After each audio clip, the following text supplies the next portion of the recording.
કે જ્યાં નર્મદાનું પાણી નથી પહોંચ્યું ત્યાં પહોંચશે. કેસાજી તમે મારા વતી કહી દેજો.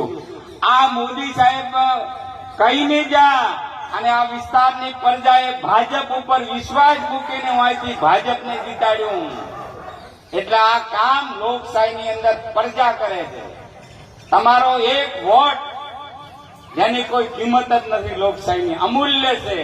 તમારો એક વોટ એ હાથી દિશાનો પડે તો તમારા માટે પાણીની વ્યવસ્થા કરે. તમારો એક વોટ એ હાથી દિશાનો પડે તો તમારા માટે શાળાની વ્યવસ્થા ઉભી કરે.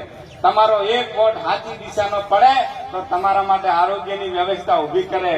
તમારો એક વોટ હાથી દિશાનો પડે તો તમારા માટે રોડ રસ્તાઓની વ્યવસ્થા કરે. આ બધી જ તાકાત લોકશાહીની અંદર ચબરખીમાં છે. અને ચબરખી દ્વારા તમે આ વિસ્તારમાંથી ભાજપના પ્રતિનિધિ તરીકે ચૂંટીને મોકલા અને મોદી સાહેબ કહીને ગયા હતા. એટલે આ બધું આ કામ પાણીનું 1400 કરોડના ખર્ચે. ત્યારે આપણા ગંધિયા એમ કહેતા કે પેલા કરોડના ધગ્યા તો કે હું છું હાથી બે રાજના. અને આ 1400 કરોડના ખર્ચે આ પાઇપલાઇન નું કામ શરૂ થયું છે.